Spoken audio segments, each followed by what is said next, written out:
All right, how's everybody doing? This is the Comic Samurai. I want to welcome you to my next video. And tonight, we're going to be doing another Let's Rank challenge. This is where we look at a run on a series and assign every cover a letter grade from A to F, and then pick our favorite and award it that special S tier ranking. And tonight, we're going to be looking at 1993's Moon Knight run done by Stephen Platt. So let's go ahead and jump right in. First up, we got this issue number 55, and when Stephen Platt burst onto the scene, it was like a reintroduction of a superstar artist like McFarlane or Liefeld or one of the Image guys, Jim Lee. But you got to be on the ground floor. This was Stephen Platt's very first published work. You didn't have to hunt through some unknown comics like Coyote or whatever, where McFarlane made his first appearance.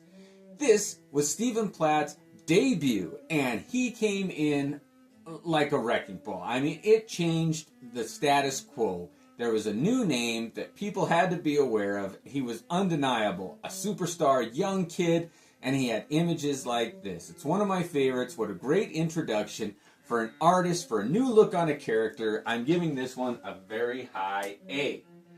Next up, we got issue number 56, and this is one of my favorites. It's like, how could Stephen Platt's work get any more dynamic, any more exciting? Look at the camera angle on this. It's like whoever was, the perspective is that they're laying like on the ground as low as they can go. And you see all these buildings coming in from every edge of the cover. I love that. The moon, he's got to have a moon present on all these covers with a title like Moon Knight, right?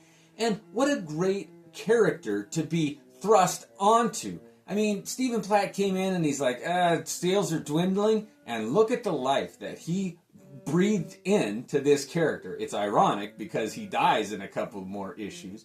But right here, issue 56, the colors on that white costume. I don't know how he made the orange and the purple work with that yellow moon in the sky. It's one of my favorite covers. Love this one, and I'm giving it another very strong A. Now, that's what I liked about Stephen Platt, is that he came in, he had this unique voice, and he didn't outstay his welcome. He's not still making art. His style never morphed into something like, I hate to say it, but John Byrne or Frank Miller at the end of their careers.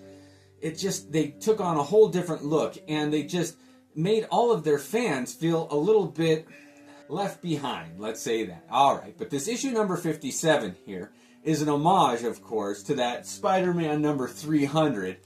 You can see it right there. But I think it's a little closer to issue number 301, because Spider-Man's wearing his red costume in both of these covers, and you'll see that Stephen Platt even signed his signature after Todd. So he knew that he was doing an homage to this cover. But on its own, I just think that this is a beautiful cover. He was able to incorporate Moon Knight at the bottom there. Of course, a moon in the background. You had to do that. Spider-Man in that iconic pose. This is a great homage. And the reason they work for me is that if you just look at it, you might not know that it's an homage at first glance. And that's what makes it fun, is later realizing, oh, let's compare it. It is an homage. That's always fun for me. Next up, we got issue number 58. And this one lost a little bit of that uniqueness to it. The tan, brown in the background there, the gray. It was just an unexciting color. And this pink on this character here, it's not even a flesh tone. It's like a pink, and that white hair, it never works for me. And look at how they did the digital coloring on his hair there and in this cape, where the colorist tried to infuse a little bit of detail, and you don't need that on top of Stephen Platt's art. And the facial expression here, an editor should have stepped in and said, let's take another look at some things on this cover. Especially these little yellow figures here that are kind of dancing around the cover. They seem really out of place. I hate to do it for this one, but the best I can do on this one is a B-, and it's lucky not to get a C. It was still, if you looked at just the inks and the work by Stephen Platt, it's a decent cover. Next up, we got issue number 59. And they had to throw in like a melancholy cover where Moon Knight, Marc Spector's holding Frenchie's body there. Frenchie doesn't die in this comic, though, so I don't know what they were trying to get at there. But the crescent moon there, I did like that. The murderer stamp right across the title there. You get to see Marc Spector, Moon Knight, unmasked there on the cover. I like that. His cape, all the details there. This is a beautiful one. I love a stark black background, as you'll see, and this one's getting another very strong A. All right, now it was short and sweet, and this number 60 is the last Stephen Platt cover that he did on his run. Now, he did a lot of the interiors too, but the last two issues, 58 and 59, I believe, he didn't do the interiors. But he returned on this one, and it's amazing. It's one of my favorite comic books. It does feature the death of Marc Spector. At the end, they have a funeral for him and everything, and in my mind, this is the comic where Marc Spector died. I'm not sure exactly how they brought him back. If somebody wants to leave in the comments how they justified Marc Spector's return, I'd love to see it. But in any event, this is my favorite black and white cover for the most part. I love it. Stephen Platt doesn't need any tricks. He doesn't need vibrancy. He doesn't need anything but just this image alone. Look at how the energy just emanates from that center there. You've got his cape kind of replicating the shape of a crescent moon there. Black and white, stark, it fits everything. The final issue on the run, I can't do anything but give this one of the very highest A I've ever awarded. All right, well, now that we have them all ranked, let's go ahead and take a look at the 5 in the A tier and pick our favorite. All right, well, of the 6 issues that Stephen Platt did on this Moon Knight series, starting in 1993, 5 of them I awarded an A ranking. Let's go ahead and take a look at them.